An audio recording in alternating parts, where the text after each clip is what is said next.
ओम श्री साईराम. भागवत वाहिनी अध्याय 32. पुराणे आणि अवतार. राजाच्या प्रश्नांना उत्तर देताना शुकमुनी म्हणाले, पुराणांच्या या 10 लक्षणांचं वर्णन थोड्या शब्दात करणं कठीण आहे, कारण प्रत्येक गोष्टीचा निर्देश स्पष्टपणे झाला पाहिजे. लोणी तयार करण्याची प्रक्रिया वर्णन करताना दुधापासून ते दही घुसळण्यापर्यंत प्रत्येक क्रिया सांगितली पाहिजे. प्रत्येक पायरी महत्त्वाची आहे. ही 10 नावं त्यांच्या अर्थावरून आलेली विशेषणं आहेत, पण उद्दिष्ट मात्र एकच, लोणी म्हणजेच मोक्ष. मोक्षप्राप्तीसाठीच या 10 लक्षणांची योजना केली आहे. मोक्षाकडे जाणाऱ्या यात्रेसाठी उत्सुक आणि अत्यंत उत्सुक श्रोत्यांच्या पाठिंब्यासाठी आणि आवश्यक पोषणासाठी पुराणांची रचना केली आहे. एखाद्या वाक्याच्या साहाय्याने वाक्प्रचार, वेगळ्या संदर्भातील सूचक अर्थ, दुसऱ्या विभागातील अनुभवाचं प्रत्यक्ष वर्णन हे सर्व पुराणात विस्ताराने चांगल्या स्पष्टीकरणातनं, प्रेरणेतनं सांगितलं आहे. मुनी म्हणाले. हे शब्द ऐकत असताना परीक्षिताच्या मनात प्रश्न उद्भवला. त्याने त्याला शब्दरूप दिलं. स्वामी, आपण सांगितलं की पुराणाशी संबंधित या गोष्टी तुम्ही मला सांगाल, तेव्हा या लक्षणांबद्दल जास्ती काही ऐकायला मला आवडेल. त्यामुळे माझं श्रवण आणखी आनंददायी आणि लाभदायक होईल. पुराणाच्या 10 लक्षणांच्या वर्णनापासून शुकाने उत्तर तयार ठेवलं. तो म्हणाला, राजा ऐक, मी तुला भागवत कथा सांगण्याचं ठरवलं आहे. तुझ्या मनात येणाऱ्या सर्व संशयांची आणि प्रश्नांची उत्तरं यांनी ते भरलेलं आहे. याहून श्रेष्ठ असं दुसरं पुराण नाही. पुराणाच्या लक्षणांपैकी पहिलं आहे सर्ग. त्याचा अर्थ मी तुला सांगतो. सत्व, रजस, तमस हे 3 गुण जेव्हा साम्यावस्थेमध्ये म्हणजे समतोल स्थितीत असतात, तेव्हा त्याला प्रकृती, आदितत्व किंवा मूल म्हणतात. ही साम्यावस्था बिघडली की पृथ्वी, आप, तेज, वायू, आकाश ही 5 तत्व आणि त्यांचे सूक्ष्म विषय गंध, रस, रूप, स्पर्श आणि शब्द, तसंच सूक्ष्म स्वरूपात ज्ञानेंद्रिय म्हणजे नाक, जिव्हा, डोळे, त्वचा आणि श्रोत्र हे निर्माण होतात. त्याच प्रकृती तत्वापासनं मन, अहंकार निर्माण होतात. ही निर्मितीची प्रक्रिया सर्ग या शब्दातनं सांगितली आहे. पुराणांचं दुसरं लक्षण म्हणजे विसर्ग.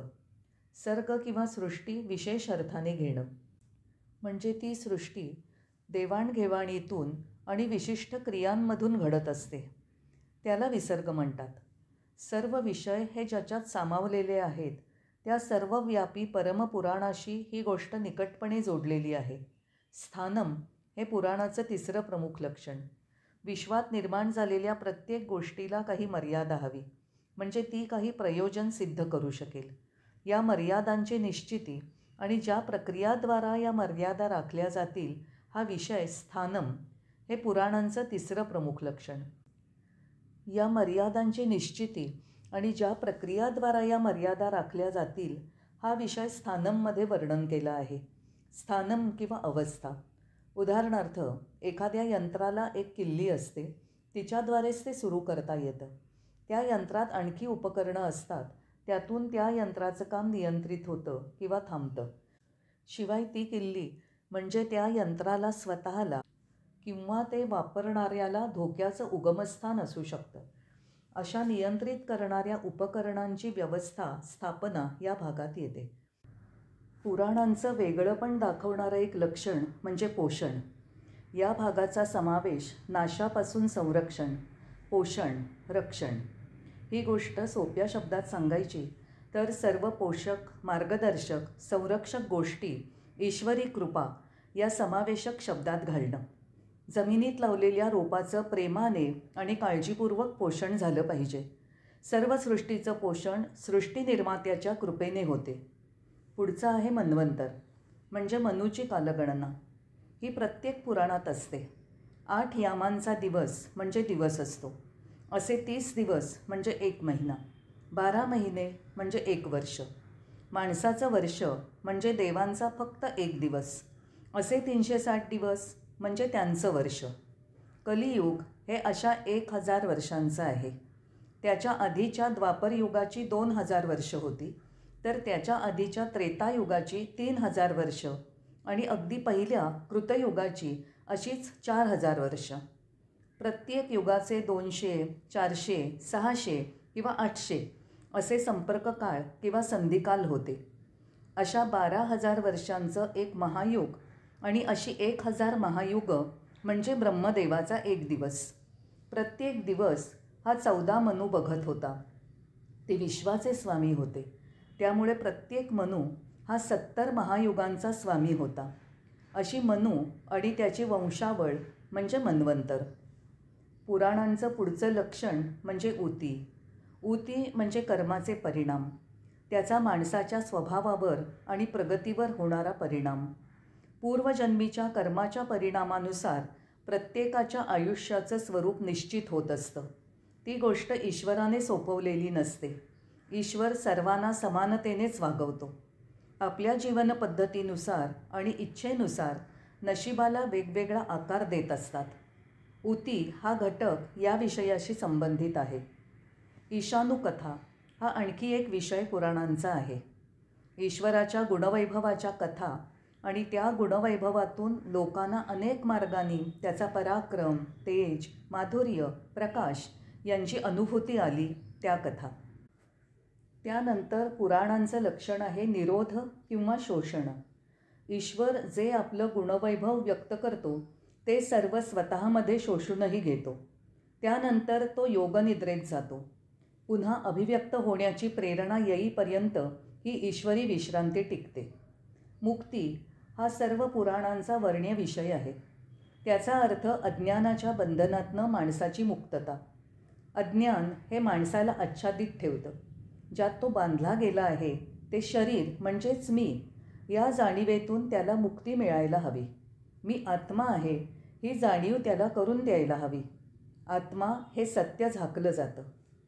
आश्रय हे पुराणांचं शेवटचं लक्षण. त्याचा अर्थ मदत, आधार, सहाय्य. मदतीशिवाय मुक्ती मिळवता येत नाही.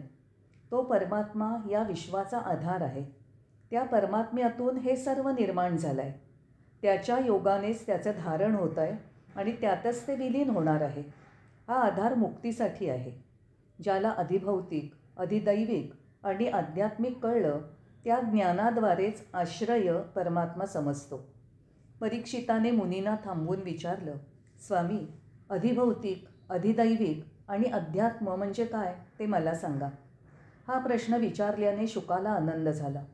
तो उत्तर सांगण्यासाठी सज्ज झाला. राजा, मला एखादी वस्तू दिसते आणि ती वस्तू अधिदैविक आहे, पण त्याच्याकडे नेमकं कोण बघत आहे? तू म्हणशील की डोळे बघतात, पण वस्तू बघण्याची क्षमता डोळ्यांमध्ये कुठून येते? विचार कर. सूर्य ही डोळ्यांची अधिष्ठात्री देवता आहे. तो डोळ्यांना बघण्याची क्षमता देतो. सूर्य नसताना अंधारात डोळे बघू शकत नाहीत, हो ना? त्यामुळे सूर्य हा अधिदैविक आहे. पण या सर्व प्रक्रियेच्या मुळाशी जीवी म्हणजे आत्मा हा सर्व इंद्रियांच्या मुळाशी असतो. जीवी म्हणजे आत्मा, अध्यात्म. आत्मा, देवता आणि वस्तूंचं ज्ञान देणारी इंद्रिय या सर्वांखेरीज ज्ञानाची प्रक्रिया सुरू राहत नाही. आता हा साक्षी आहे. आत्ताच मी तुला भागवत आणि अन्य पुराणांची 10 लक्षणं सांगितली. आता सांग की तुला माझ्याकडून आणखी काय जाणून घेण्याची इच्छा आहे ते मी तुला आनंदाने सांगेन. मी त्यासाठी नित्य सिद्ध आहे, मुनी म्हणाले. त्यावर परीक्षित म्हणाला, स्वामी, मला पुराणांची 10 लक्षणं समजली. मला हेही समजलं की सर्वांमध्ये साक्षीरूपाने राहणारा आत्मा हाच परमात्मा आहे. काळ, अवकाश आणि कारणतत्वाचा. जगासाठी तो चिरंतन साक्षी अनेक रूपं घेतो आणि नीतिमत्ता आणि सदाचरण यांचं धारण करतो. या दिव्य अवतारांची वर्णनं ऐकावीत अशी माझी इच्छा आहे. राम, कृष्ण तसंच इतर अवतार आणि त्या अवतारामागचं सखोल रहस्य. वेळ थोडा आहे असं मानू नका. त्या प्रसंगांचं प्रेरक वर्णन एकाग्र चित्ताने ऐकून हातात असलेला प्रत्येक क्षण मला पवित्र करायचा आहे. माझी ही तहान भागवावी आणि आपल्या कृपेने माझं हे हृदय समाधानाने भरून टाकावं. शुकाने उत्तर दिलं, राजा, त्या कथांना मी सुरुवात करणारच होतो. ऐक.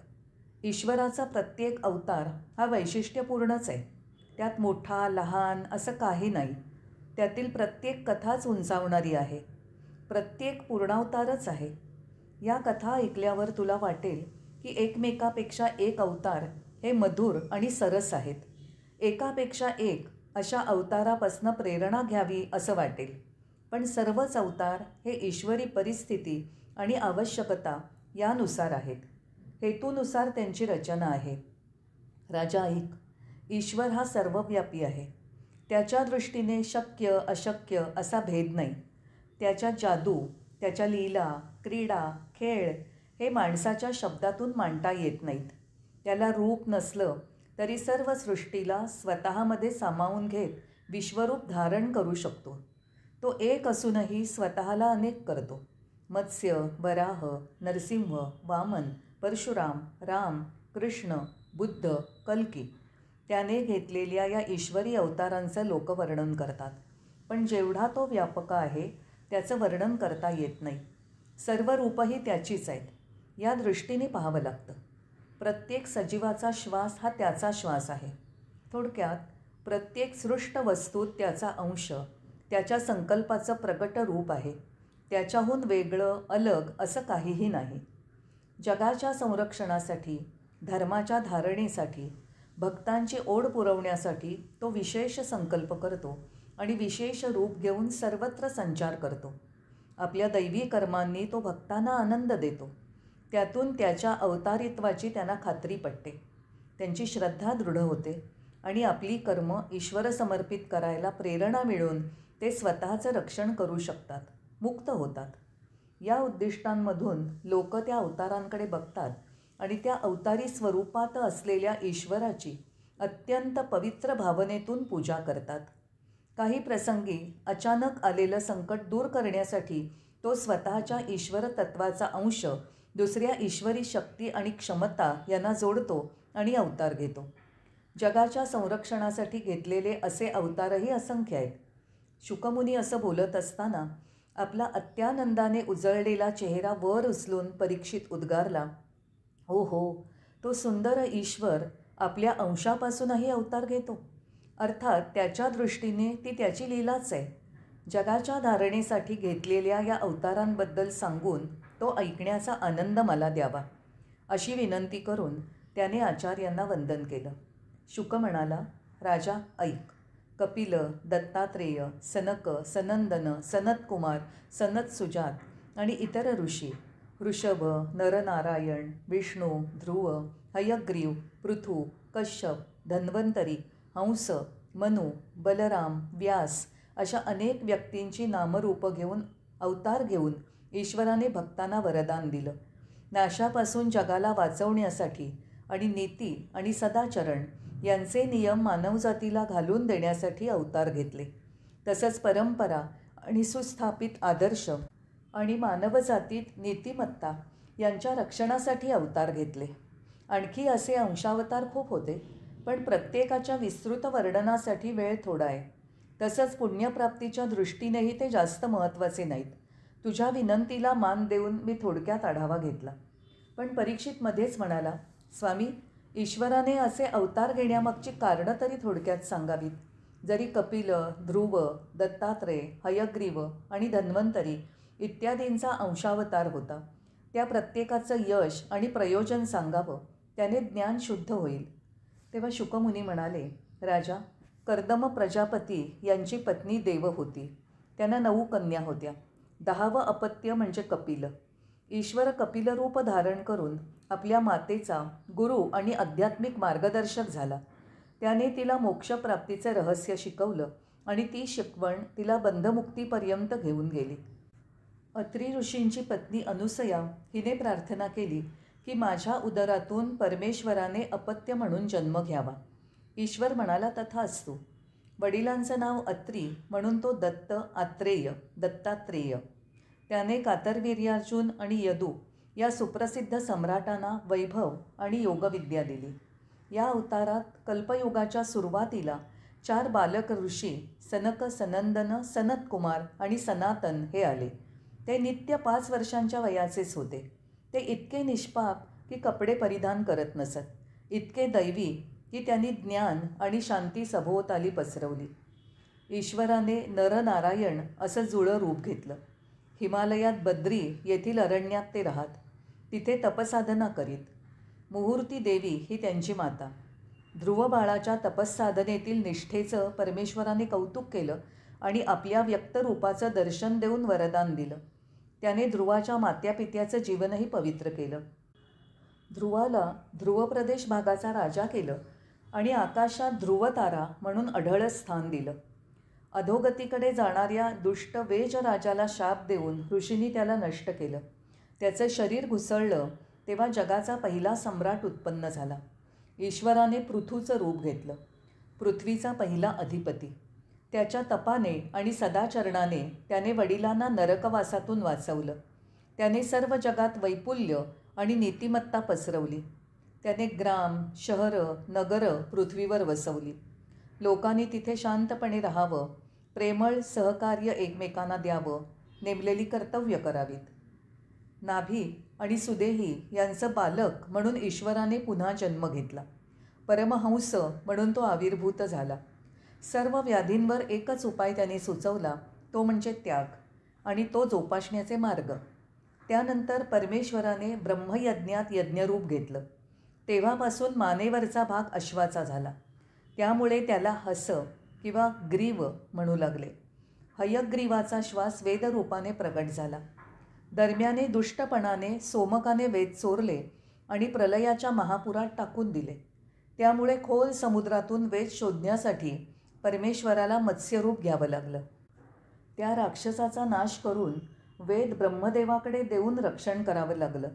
त्यामुळे वेदोपदेशानुसार जीवनाचा मार्ग वेदांच्या पुनर्स्थापनेमुळे सुकर झाला आणि जीवनाचं उद्दिष्ट निश्चित ठरलं. अशा रीतीने प्रत्येक गरजेच्या वेळी परमेश्वराने योग्य अवतार घेऊन स्वतःला असंख्य संकटांच्या वेळी अभिव्यक्त केलं आणि जगावर आपल्या कृपेचा वर्षाव केला. त्याने मानवजातीची भीती आणि दुःख नष्ट केलं. सज्जनांना आणि दैवीजनांना सोडवलं. अशा अवतारांची असंख्य वर्णनं आहेत. त्याच्या संकल्पानुसार अवतार होतो. त्यामुळे त्याच्या अवतारामागची कारणं शोधत बसणं हे अज्ञानीपणाचं आहे. ईश्वराचा संकल्प असा आहे, तसा नाही, अशा प्रकारे कारणांचा शोध घेणारे किंवा सांगणारे हे असंबद्ध धाडस करीत असतात. तसंच जे सांगतात की त्याची शक्ती, त्याचे बेत यांची अशी अशी लक्षणं आहेत, त्याचे गुण आणि मर्यादा अशा आहेत, तसंच जे ठासून सांगतात की ईश्वर केवळ विशिष्ट प्रकारानेच काम करतो आणि जे जाहीर करतात की ईश्वरी तत्त्व हे या स्वरूपाचं आहे, दुसऱ्या प्रकाराचं नाही, तेही मोठं धाडसच करत असतात. त्याच्या संकल्पाचा कोणताही अडथळा किंवा मर्यादा नाही. त्याच्या शक्तीच्या आणि गुणवैभवाच्या प्रकटीकरणालाही मर्यादा नाहीत.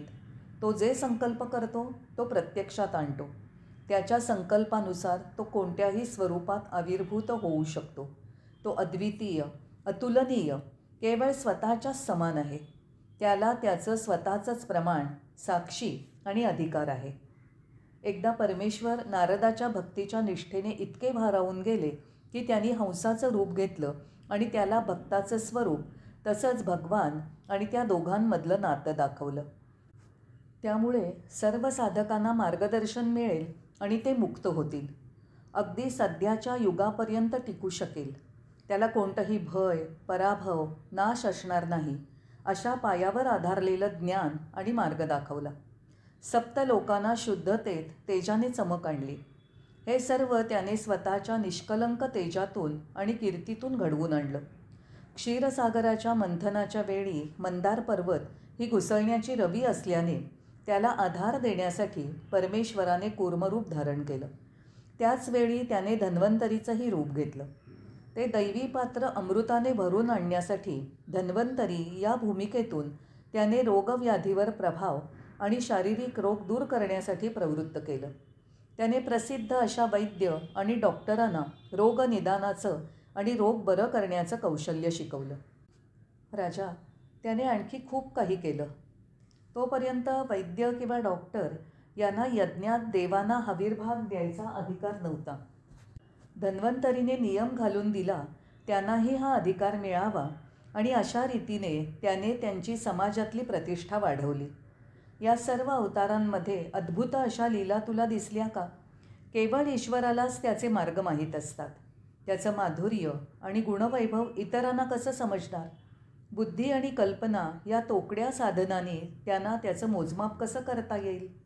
माणसं ही अज्ञानाच्या शृंखलांनी बांधलेली असल्यामुळे ते मोठ्या आवाजात देवाबद्दल आणि त्याच्या गुणांबद्दल बराच काळ तर्कवितर्क करत बसतात आणि विनाशाच्या पापात बुडत राहतात. त्याऐवजी माणसाने देवाची कृपा मिळवावी. ईश्वरी अवतार पाहिल्यावर त्याने संशय टाकून दिले तर त्याचं परमेश्वराचं चित्र हे भावना, कृती यानुसार अकलंकित असेल तर तो अवताराचा साक्षी होऊ शकेल. उलट वागला तर ईश्वराची कृपा किंवा परमानंदाचा आस्वाद यांची प्राप्ती होऊ शकत नाही. या सर्वांमधील राम आणि कृष्ण हे अवतार मानवजातीसाठी अर्थपूर्ण ठरणारे आहेत.